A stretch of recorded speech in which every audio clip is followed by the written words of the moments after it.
బిడ్డలారా, దేవుని వాక్యం అంటే నా ప్రియమైన దేవుని బిడ్డలందరికీ మరొకసారి ప్రత్యేకమైన వందనాలు తెలియపరుస్తున్నాం.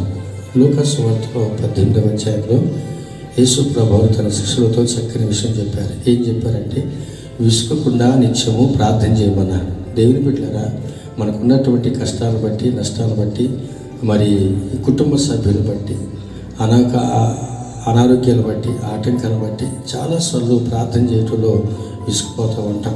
ఏమండి, మరి ఇంట్లో కుటుంబ బిడ్డలను బట్టి, భర్తను బట్టి కానీ, అత్తగారిని బట్టి కానీ, ఇరుగు పొరుగు వారిని బట్టి కానీ, వ్యాపారాలను బట్టి కానీ, అనారోగ్యాన్ని బట్టి కానీ, కష్ట నష్టాలను బట్టి కానీ మనం ఏం ప్రార్థనకి వెళ్తాం, ఏం ప్రార్థన చేస్తాం, ఉపవాసం ఉండలేము, సాక్ష్యం చెప్పలేము, మనం దర్శనభావం దేవునికి ఇవ్వలేం, మన కుటుంబ దేవుని సాగలేము అని నీరసం బలహీనత అయిపోతాయి అనమాట. ఆత్మీయహీనలు అయిపోతూ ఉంటాం. అందుకని ప్రభు చెప్పారు, విసుకక ప్రార్థన చేయండి అని వాక్యం చెబుతుంది. మనం అనేక సార్లు విసుకుపోయి దేవుని సన్నిధికి రాలేము, దేవుని సన్నిధికి ఆగిపోతాం. ఏంటమ్మా ప్రార్థనకు రాలేదేంటి, దేవుని సన్నిధికి రాలేదేంటి, నువ్వు మొదటి దినాల్లో చాలా విశ్వాసం కలిగి ఉన్నావు, చాలా ఆసక్తి కలిగి ఉన్నావు, దేవుని ఎంతో భయభక్తులు కలిగి ఉన్నావు, ఇప్పుడు ఎందుకు నువ్వు రాలేకపోతానంటే ఏం చెప్పనయ్యా, కష్టాల వల్ల, నష్టాల వల్ల, శ్రమల వల్ల చాలా ఇబ్బంది పడటం వల్ల నేను రాలేకపోతానని విసిగిపోయి, వేసారిపోయి ఆగిపోతూ ఉంటారు. వాక్యం చెబుతుంది ప్రేర, కొందరు మానుకొనుచున్నట్టుగా మానుకొనవద్దు అని వాక్యం చెబుతుంది. కాబట్టి కొందరు అన్ని జనాంగం ఏదో మొక్కుబడులుగా, ఆపదలుగా సహాయం కోసం వస్తారు, ఆగిపోతారు. కానీ వాళ్ళ యొక్క ప్రయాణం వేరు, శారీరక సంబంధమైనది. మన ప్రయాణం ఆత్మ సంబంధమైన ప్రయాణం.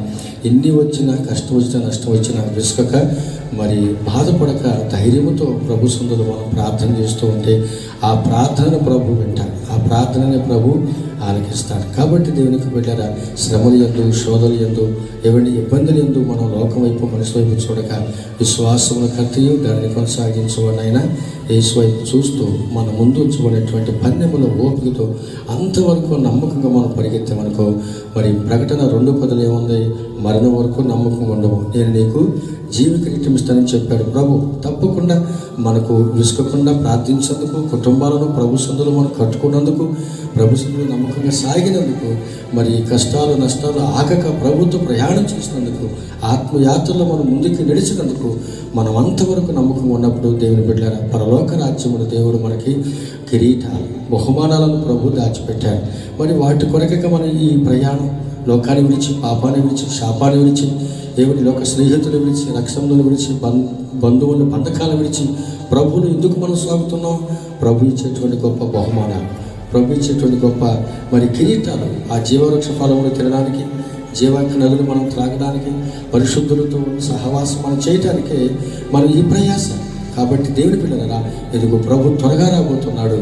మరి ఆయన ఎప్పుడు వస్తాడో మనకి తెలియదు. ఎలా వస్తాడంటే దొంగ వలైనా వస్తానని చెబుతున్నాను. కానీ గర్భిణీ స్త్రీకి ప్రసవేదన వచ్చినట్లు ప్రభు యొక్క రాకడ వచ్చును. అందుకే నీవు అనుదినం నీ ఇంట్లో ఉన్నా, దేవుని మందిరంలో ఉన్నా, నువ్వు ఆఫీసులో ఉంటున్నా, నువ్వు ఎలాంటి స్థలములో, ఎలాంటి ప్రజల మధ్యన, ఏ ప్రాంతంలో ఉన్నా విసుకకుండా ప్రభు సన్నిధిలో నువ్వు ప్రార్థన చెయ్యి. ఆ ప్రార్థనే ప్రభు వెంటాడు, ప్రార్థన ఆలకిస్తాడు. దేవుని బిడ్డలారా, ప్రార్థన పరిస్థితులను మారుస్తుందని వాక్యం సెలవిస్తూ ఉంది. కుటుంబంలో మరి నాకు ఆర్థిక సహాయం, కుటుంబంలో అది లేదు, ఇది లేదని ప్రియులరా, నువ్వేమాత్రం కూడా దిగులు చెందక, దేవుని వాక్యం కూడా నా దేవుని బిడ్డ, వాక్యమును బట్టి ధైర్యం కలిగి ఉండు.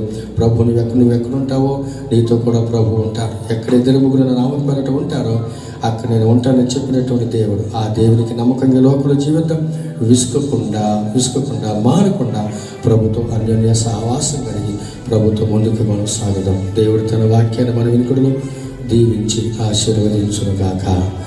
ఆమేన్.